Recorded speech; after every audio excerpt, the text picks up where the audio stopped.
नमस्कार दोस्तों, उम्मीद करता हूँ आप सभी लोग स्वस्थ होंगे। स्वागत है आप सभी का द मैथ 247 में। मेरा नाम है कुमार पिंटू विश्वकर्मा।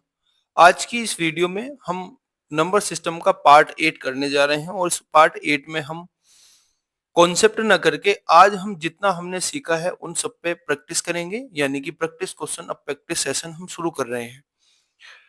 जो नंबर सिस्टम है वो आपने उम्मीद करता हूँ आपने 7 की 7 क्लास देखी होंगी और उन क्लासों में जो भी मैंने कॉन्सेप्ट आपको समझाने की कोशिश की है, आप सभी लोगों ने अच्छे से समझे होंगे। उन्हीं पे बेस्ड हमारा ये प्रैक्टिस सेशन है और इन प्रैक्टिस सेशन के थ्रू मैंने 4 टाइप को कवर किया है, 4 टाइप के जो भी क्वेश्चंस आते हैं उनको कवर किया है। आइए फिर शुरुआत करते हैं क्वेश्चन नंबर 1 से। आप सभी लोग वीडियो को लाइक कर देना, वीडियो को शेयर कर देना और वीडियो के नीचे जो भी क्वेश्चंस मैं दूँ उसका कमेंट भी कर देना। और नए आए हो तो चैनल को भी सब्सक्राइब कर लेना प्लीज। बात करते हैं अपने क्वेश्चन नंबर 1 की, टाइप नंबर 1। सिंपल क्वेश्चन है, टाइप नंबर 1 आता है हमारा। उसका पहला क्वेश्चन क्या है? मान ले पी क्यू आर विशिष्ट पूर्णांक है, आर एक धनात्मक सम पूर्णांक है, जबकि पी और क्यू धनात्मक विषम पूर्णांक है। निम्नलिखित व्यंजनों में से कौन सा सत्य नहीं है? ये बात करनी है। तो हम मान लेते हैं q बराबर 5। मैं q बराबर 5 मान लेता हूं क्योंकि विषम पूर्णांक हमें रखना है। p बराबर मैं मान लेता हूं 3 और r बराबर मैं मान लेता हूं 2, क्योंकि r क्या रखना है? मुझे सम रखना है। अब वैल्यू पुट कर दो किसी में भी, ये आ जाएगा मेरा 5 इंटू आर। पी की वैल्यू कितनी? 3 माइनस के 1 बराबर कितना आ जाएगा बोलो? ये आ जाएगा 5, 2 है ना ये, हाँ। ये आ जाएगा 5 एकम 5, यानी कि 5 आ जाएगा। 5 एक विषम संख्या है तो ये वैल्यू हमारी सही है। हमें सत्य नहीं है उस पर बात करनी है। इस पे बात आती है, यानी कि p की वैल्यू क्या है? 3 है, माइनस r की वैल्यू क्या है? 2। इसका स्क्वायर अगर मैं करता हूं तो कितना आएगा? 1 आएगा। और एक एक विषम संख्या है यानी सम संख्या नहीं है, तो ये हमारा क्या हो जाएगा? यही हमारा आंसर हो जाएगा। बात आगे समझ में। अगले प्रश्न पे चलते हैं हम। अगले प्रश्न क्या कह रहा है? अगला प्रश्न कह रहा है हमारा 3, ये अंडररूट है, ये अंडररूट अंडररूट 16 एक क्या है? इस पे बात करते हैं। देखो 3 इंटू अंडर रूट 16 को मैं क्या लिख सकता हूँ? 4 लिख सकता हूँ। तो 3 चौक 12, 12 एक क्या है? पूर्णांक संख्या है, यानी ये एक पूर्णांक है। आंसर आ गया। 2017 में आया हुआ क्वेश्चन है। एक एक लाइन के क्वेश्चन से मैं आपको बता देना चाहता हूँ कि कितने आसान क्वेश्चन आते हैं नंबर सिस्टम से। निम्नलिखित युग में से कौन सा सह अभाज्य है? ये अभाज्य, सह अभाज्य यानी कि कोप्राइम नंबर है। कोप्राइम नंबर मैंने आपको बताया था कि उन नंबरों में हमेशा कोई भी वैल्यू कॉमन नहीं आ सकती, यानी जो दो नंबर दिखे होंगे उनमें कोई भी वैल्यू कॉमन नहीं आ सकती और उनका जो एचसीएफ होगा वो हमेशा और हमेशा एक होगा। मुझे बताओ इसमें कोई वैल्यू कॉमन आ सकती है? बोलेंगे भैया हाँ 2 कॉमन आ सकती है, तो ये नहीं होगा आंसर। इसमें कॉमन आ सकती है, हाँ भैया 23 चौका 92 होते हैं, तो ये भी आंसर नहीं हो सकता। इसमें कॉमन आ सकती है, कह लेंगे भैया 3 कॉमन आ जाएगा, क्योंकि 3 से ये भी कट जाएगा, ये भी कट जाएगा। अब मुझे बताओ 18 और 36 में कुछ कॉमन आ सकता है? नहीं आ सकता, तो आंसर क्या हो जाएगा? आंसर हो जाएगा 18,36। अगले प्रश्न पे चलते हैं। अगला प्रश्न क्या दिया हुआ है? अगला प्रश्न दिया हुआ है 22, 66, 44 में से न्यूनतम संख्या को घटाना जाना चाहिए जिससे कि प्राप्त संख्या 16 से विभाजित हो। मुझे बताओ 16 का डिविजिबिलिटी रूल मैंने आपको बताया था, क्या देखना होता है? 16 का जो हमारा विभाजितता का नियम होता है उसमें लास्ट के 4 डिजिट हमें देखने होते हैं।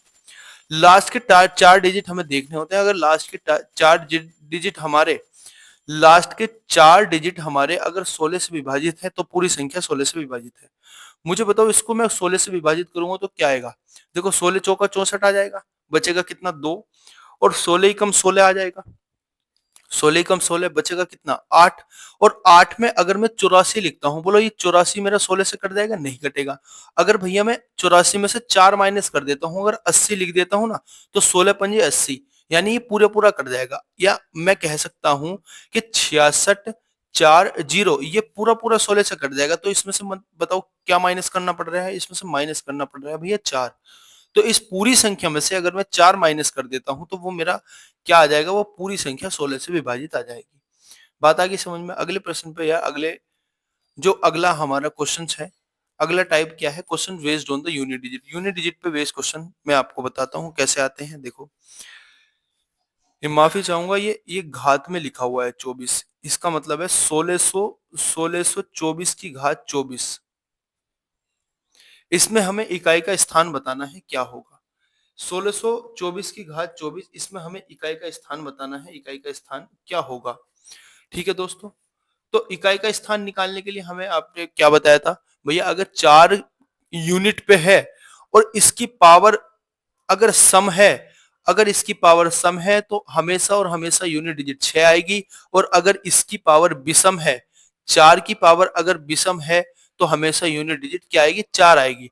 मुझे बताओ, ये यूनिट पे 4 है, 4 की पावर 24 है, 24 यानी कि सम है तो क्या यूनिट डिजिट आएगी? यूनिट डिजिट आएगी भैया 6। बात आगे समझ में? अगले प्रश्न पे चलते हैं। अगला प्रश्न ये भी इसी तरीके से लिखा हुआ था, ये भी 12,547 की पावर है, ये 151। इसकी यूनिट डिजिट बतानी मुझे। देखो इकाई के अंक पे क्या है? 7, 7 की पावर 151 लिख दूंगा। अब 7 की पावर 151, 7 का डिविजिबिलिटी रूल क्या कहता है कि भैया, सॉरी, यूनिट डिजिट का रूल क्या कहता है कि भैया 7 की जो पावर है ना उसको 4 से भाग कर देंगे। जो 4 से भाग कर देंगे, जो शेषफल आएगा वही 7 की पावर चढ़ा देंगे, यानी कि 151 को जब मैं 4 से भाग करूंगा तो इसमें शेषफल 3 बचेगा। क्यों? क्योंकि देखो ये 3 बार कर जाएगा, 12 बार कर जाएगा, 31 बचेगा, तो 28 बार जाएगा तो 3 माइनस शेषफल बचेगा, यानी कि 3, 7 की पावर 3 आ जाएगा। और 7 की पावर 3 का मतलब क्या होता है? 7 की पावर 3 का मतलब होता है भैया 343। तो यूनिट डिजिट पे क्या जाएगा? यूनिट डिजिट पे आ जाएगा 3। तो आंसर क्या हो जाएगा? हमारा आंसर हो जाएगा 3। बात करते हैं अगले प्रश्न की। अगला प्रश्न क्या है दे रखा है हमें? 257 की पावर कितनी दे रखी है? 45 गुणा 248 की पावर कितनी दे रखी है? 72। मुझे बताओ, 2, 3, 7, 8, इनका एक ही रूल था। क्या रूल था? कि इनमें जब भी ये संख्या आए यूनिट पर, हमें क्या देखना है? घात को 4 से विभाजित करना है। तो घात को 4 से विभाजित कर देंगे। जब 4 से विभाजित करेंगे तो 44 कट जाएगा, यानी कि एक शेषफल बचेगा। तो 7 की पावर एक शेषफल बचेगा, गुणा यहाँ 72 कट जाएगा, यानी कि 8 की पावर एक शेषफल वहां बचेगा। तो 7 अट्ठे कितने हो जाएंगे? 56 हो जाएंगे। तो यूनिट पे क्या आएगा? 6। तो आंसर क्या हो जाएगा? हमारा आंसर हो जाएगा 6। यूनिट डिजिट 6 हो जाएगी। बात करते हैं अगले क्वेश्चन की। जो question based on the factor, factor पे बेस्ड क्वेश्चन आते हैं हमारे, उस पे बात करते हैं। देखो, फैक्टर मैंने आपको बताया ही था कि कैसे हम फैक्टर निकालते हैं। तो फैक्टर निकालने से पहले हमें क्या करना पड़ता है? संख्या का प्राइम फैक्टराइजेशन करना पड़ता है, यानी कि 500 को मैं डिवाइड करूंगा पहले 2 से। 2 से अगर मैं डिवाइड करूंगा तो 250 बार कटेगा, और फिर अगर मैं इसको 2 से डिवाइड करूंगा तो 125 बार कटेगा। फिर अगर मैं इसको 2 से डिवाइड 3 से डिवाइड करता हूं, 3 से भी नहीं होगा, 2 से भी नहीं होगा, हम इसको डिवाइड करेंगे 5 से। अगर मैं 5 से डिवाइड करता हूं तो 25 बार जाएगा। फिर अगर मैं 5 से डिवाइड करता हूं तो 5 बार जाएगा। फिर अगर मैं 5 से डिवाइड करता हूं तो 1 बार जाएगा। यानी प्राइम फैक्टराइजेशन हो जाएगा 2 की पावर 2 गुणा 5 की पावर 2 की पावर 2 गुणा 5 की पावर 3। तो मुझे बताओ, इसके जो फैक्टर हो जाएंगे वो कितने हो जाएंगे? वो हो जाएंगे भैया 2 प्लस 1 गुणा 3 प्लस 1, यानी कि 3 चौक 12 इसके फैक्टर हो जाएंगे। आंसर क्या आ जाएगा? हमारा आंसर आ जाएगा 12। अब अगर मैं इसका और इजी तरीका बताऊं तो क्या होगा? मैं इसको लिख सकता हूं 500 गुणा 100, 5 गुणा 100। 100 को मैं क्या लिखता हूं? 100 को मैं लिखता हूं 2 गुणा 5 गुणा 2 गुणा 5। अब 5 को मैं लिखता हूं 5, यानी कि प्राइम फैक्टराइजेशन 2 की पावर 2 गुणा 5 की पावर 3 आ जाएगा। 2 और 1 3 गुणा 3 और 1 4, 3 चौक क्या आ जाएगा? 12 आंसर। बात आगे समझ में? हम इसको और इजीली कर सकते हैं, क्योंकि 100 का मतलब होता है 2 की पावर 2 और 5 की पावर 2। जो दी गई संख्या है, ये संख्या 223 में क्या है? मतलब 223 संख्या के बारे में दे रखा है कि कोई इसमें अभाज्य गुणनखंड नहीं है, 4 अभाज्य गुणनखंड है, 2 अभाज्य गुणनखंड है, 3 अभाज्य गुणनखंड है। अगर मैं 323 की बात करता हूं तो ये मेरा प्राइम नंबर है। अगर मैं इसको डिवाइड करता हूं 2 से, ये नहीं होगा, 1 से तो हो ही जाएगा, 3 से नहीं होगा, 4 से भी नहीं होगा, 5 से भी नहीं होगा, 6 से भी नहीं होगा, 7 से भी नहीं होगा, ठीक है, 7 से भी नहीं होगा, 7 चौक 28 नहीं होगा, 8 से भी नहीं होगा, 9 से भी नहीं होगा, 10 से भी नहीं होगा, 11 से भी नहीं होगा, हाँ 11 से भी नहीं होगा, 11 के बाद 12 से भी नहीं होगा, 13 से भी नहीं होगा, 13 ही का ना 13, 13 दूनी 26, बचेगा कितना हमारा? 6 बचेगा, नहीं होगा। 14 से भी नहीं होगा, 15 से भी नहीं होगा, 16 से भी नहीं होगा, 17 से देखते हैं। 17 का ना 17, और 17 नमा 153, यानी कि 17 से डिवाइड हो जाएगा। अब अगर ये 17 से डिवाइड हो जाएगा, यानी कि ये प्राइम नंबर है, तो 17 से डिवाइड अगर मेरा ये हो गया, सॉरी प्राइम नंबर नहीं है। 17 से अगर मेरा डिवाइड हो गया तो ये 17 से कितनी बार जाएगा, 19 बार जाएगा, यानी ये प्राइम नंबर आ गए मेरे दोनों। तो ये दोनों के दोनों प्राइम नंबर अभाज्य संख्या है, यानी मैं कह सकता हूं इसमें दो अभाज्य संख्या है, दो अभाज्य गुणनखंड है, क्योंकि 17 और 19 से ही कर सकता है। ये प्राइम नंबर नहीं है, सॉरी ये प्राइम नंबर नहीं है, मैंने ऊपर बोल दिया था ना कि प्राइम नंबर नहीं, ये प्राइम नंबर नहीं है। जो इसके गुणनखंड आएंगे वो प्राइम नंबर है। ठीक है, बात आ गई समझ में। यानी कि दो गुणनखंड, इसमें दो प्राइम नंबर गुणनखंड है। अब बात करते हैं question based on divisibility rule. Divisibility rule पे बेस्ड क्वेश्चन पे बात करते हैं। निम्नलिखित में से दिया गया कौन सा विकल्प 9 से विभाजित है? मुझे बताओ कौन सा विकल्प 9 से विभाजित है। आप बोलोगे भैया 9 का डिविजिबिलिटी रूल हमें पता है, डिजिट का सम जो होना चाहिए वो 3 से 9 से विभाजित होना चाहिए। तो डिजिट का सम देख लो या 9 बना के काटते रहो, 9 बना के हम काटते रहेंगे।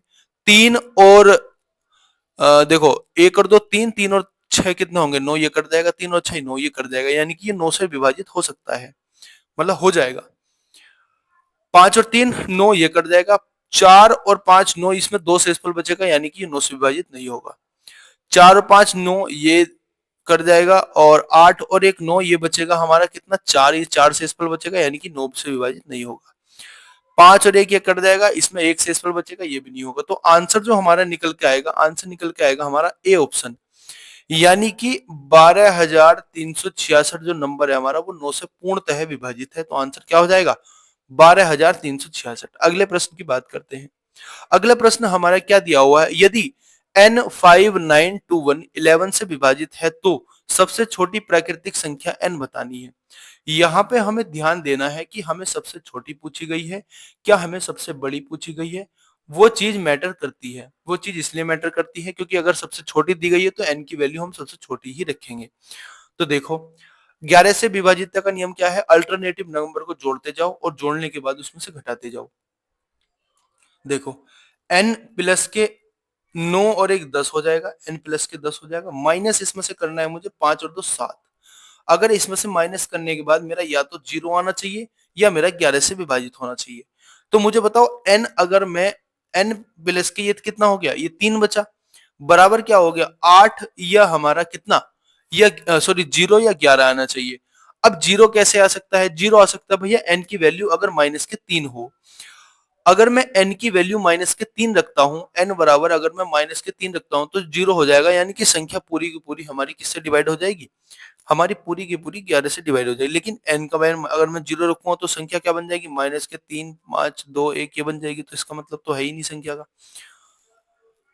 अब हम यहाँ पे रखेंगे 8, क्योंकि 8 और 3 क्या होते हैं 11। तो n की वैल्यू अगर मैं 8 रख देता हूं तो संख्या बन जाएगी 11। तो 11 11 से विभाजित है, यानी कि मैं इसको कह सकता हूं ये संख्या हो जाएगी मेरी 8 5 9 1। ये संख्या पूर्णतः मेरी 11 से विभाजित है, जिसके लिए n का मान क्या होगा, n का मान होगा भैया 8, यानी कि ऑप्शन हमारा डी आंसर हो जाएगा।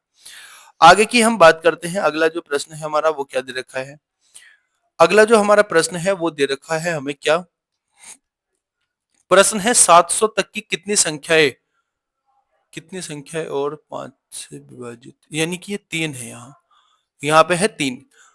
700 तक कितनी संख्या है 3 और 5 दोनों से विभाजित हो जाएगी। अब मुझे बताओ 3,5 से अगर कोई संख्या विभाजित है तो इसका मतलब जाहिर सा ये है कि संख्या 15 से विभाजित है। तो 15 से विभाजित संख्या निकाल लो, 700 को 15 से भाग कर दो। देखो 15 चौका 60 हो जाएगा, बचेगा कितना 10, 15 छक्का 90 हो जाएगा।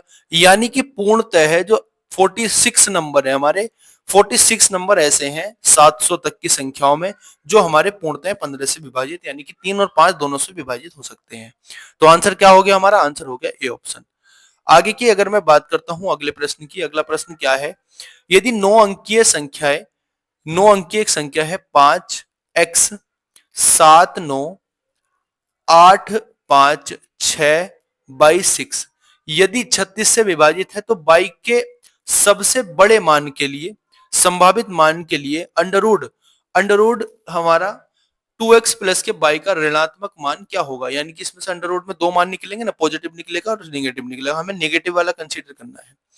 तो बताओ बाई का सबसे बड़ा मान लेना है। अब मुझे बताओ ये संख्या 36 से विभाजित है, 36 का मतलब ये 9 से होगी और 4 से होगी, और 4 का डिविजिबिलिटी रूल क्या कहता है, बाद की दो संख्या 4 से विभाजित होनी चाहिए।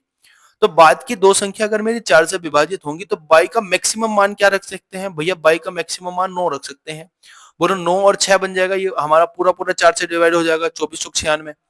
बात आ गई समझ में? यानी कि यहाँ से हम बाई की वैल्यू निकाल लेंगे। बाई की वैल्यू क्या हो जाएगी हमारी? बाई की वैल्यू हमारी हो जाएगी 9।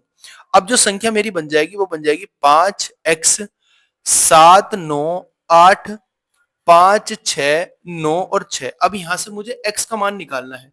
अब जो दी गई संख्या मेरी 9 से विभाजित होनी चाहिए, 9 से विभाजित होनी चाहिए, या तो डिजिटल सम 9 होना चाहिए, डिजिट का सम 9 से विभाजित होना चाहिए, 9 बना के काटते रहो। 9 बन गया काट दो, 9 बन गया काट दो। बोलो 6 और 6 कितने होते हैं? 6 और 6 12। इसमें से 3 इसको दे दो, यानी कि ये कट जाएगा, यहाँ बचेगा 3 मेरा। 3 शेषफल बचेगा। 3 शेषफल को अगर मैं 3 शेषफल को अगर मैं 1 इसको दे दूं तो ये 9 बन जाएगा, यानी कि अब 2 बचेगा यहाँ। 2 शेषफल को अगर मैं 7 को देखूं तो ये भी कट जाएगा। अब मेरा बचा 5 और 5 10। 5 और 5 10 का क्या मतलब होता है? हमारा यूनिट डिजिट 1 होता है। 5 और 5 10 का मतलब 1 होता है यूनिट डिजिट। यानी अब मुझे यहाँ क्या संख्या लानी पड़ेगी? मुझे यहाँ क्या संख्या लानी पड़ेगी जो मेरा क्या बन जाएगा? संख्या पूर्णतः मेरी 9 से डिवाइड हो जाएगी। तो मुझे 9 बनाना है, तो x की जगह अगर मैं 8 रख देता हूँ, x बराबर अगर मैं 8 रख देता हूँ, तो सीधा सीधा भैया ये मेरा 9 बन जाएगा और पूरी की पूरी संख्या 9 से विभाजित हो जाएगी। बात आ गई समझ में? यानी यहाँ से मुझे मान मिल गया, y का मान मिल गया 9, x का मान मेरा मिल गया 8। तो जो संख्या मुझसे पूछी उसका मान बता देंगे। अंडर रूट 2 गुणा 8 प्लस के 9। 16 नंबर, 16 और 9 कितने होते हैं? 25, यानी कि अंडर रूट 25। इसमें से माइनस वाला मान कंसीडर करना है, यानी कि माइनस के 5 क्या हो जाएगा? माइनस के 5 मेरा आंसर हो जाएगा। आगे की बात करते हैं, अगले प्रश्न पे आते हैं। अगला प्रश्न क्या है? अगला प्रश्न है, यदि एक 9 अंक की संख्या ये है 72 से विभाजित है, तो 6 प्लस एक्स प्लस 7 वाई का मान क्या होगा? इसका मान हमें निकालना है 6x प्लस 7 वाई का। 3 8 9 x 6 3 7 8 बाई। ये 72 से विभाजित है। 72 से विभाजित का नियम क्या कहता है भैया? ये संख्या 8 से और 9 से दोनों से विभाजित होनी चाहिए। और 8 से विभाजित का नियम कहता है भैया कि बाद की 3 संख्या 8 से विभाजित होनी चाहिए। अगर बाद की 3 संख्या 8 से मैं विभाजित करता हूं तो क्या आएगा? देखो, 8 से मैं इसको काटूंगा, 8 9 72, यानी कि 6 बचेगा। बाई की वैल्यू मुझे क्या रखनी चाहिए जो मेरा पूरा पूरा 8 से कट जाएगा? यानी कि मैं 4 रख दूंगा तो 64 बन जाएगा। 8 8 64 कट जाएगा, पूरा पूरा पूरा पूरा 8 से कट जाएगा। यानी मैं कह सकता हूं कि जो भैया बाई का मान होगा मेरे पास, बाई का जो मान होगा, बाई बराबर मेरा होगा 4।